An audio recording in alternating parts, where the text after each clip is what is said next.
La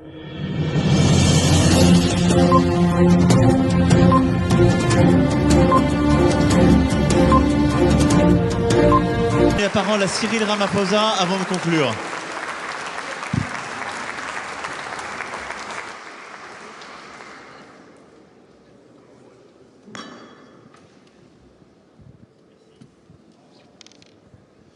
Thank you very much, President Macron.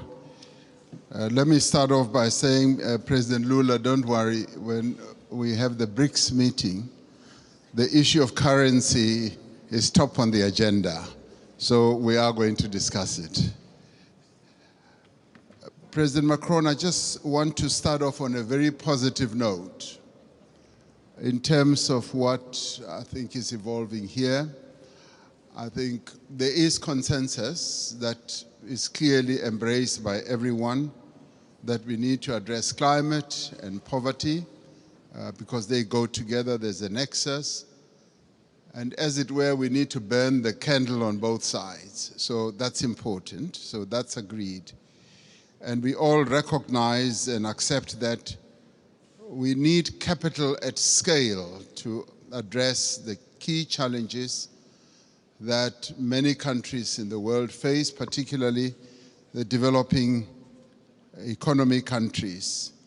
And we also would be agreed that there needs to be more cooperation and coordination between your development banks, multilateral development banks, and the private sector. There needs to be coordination so that there is no fragmentation, which you kept talking about.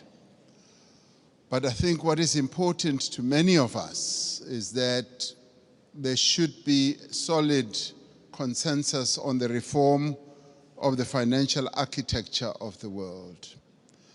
Because without that reform, the dreams and the objectives that we have to address our challenges will not be realized.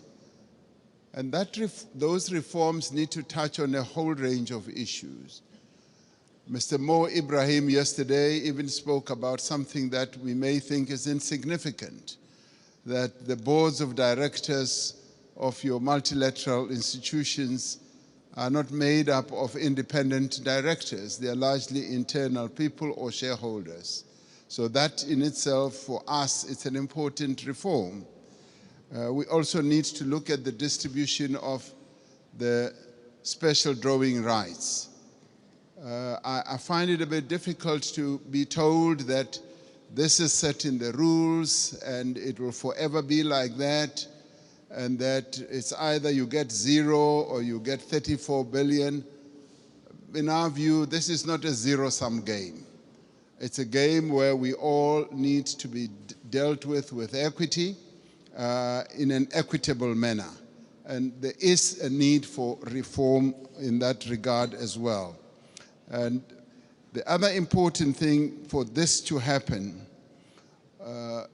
it will help us not to participate as unequal cousins in these institutions.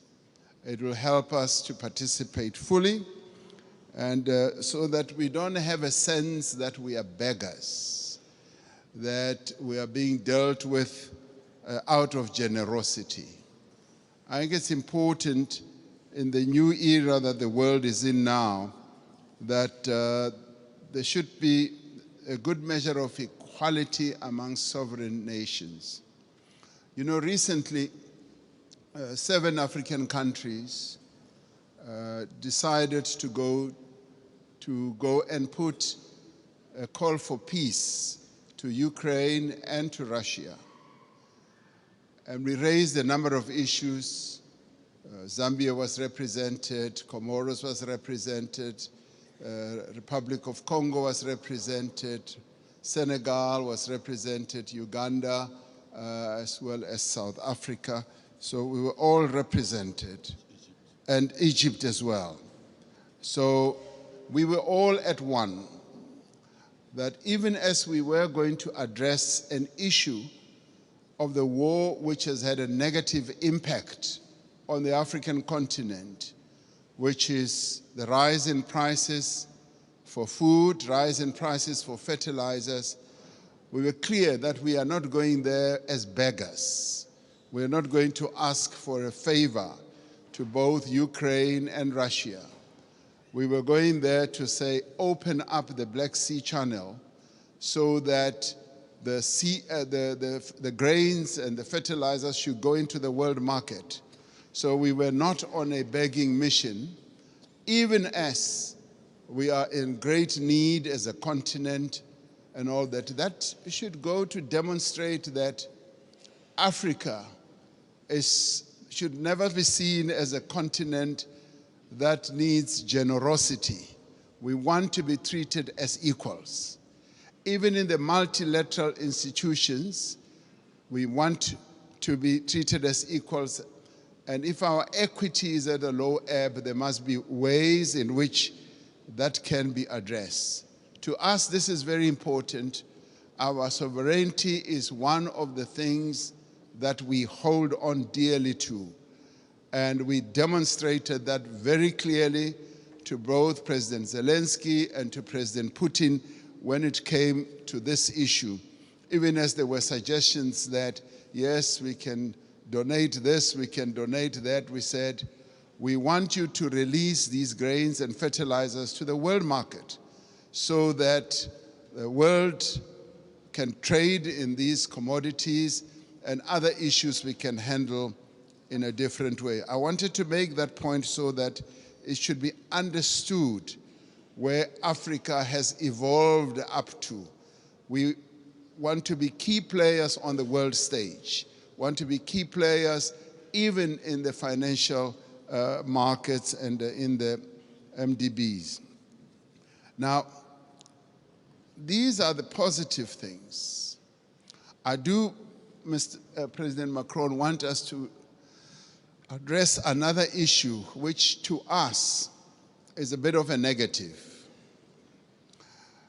You will have heard President Sisi talking about the 100 billion that was promised in Paris. President Sassou Nguesso yesterday as well also spoke about it at the dinner. Now, there is that issue that a number of the commitments that have been made have not really been fully lived up to.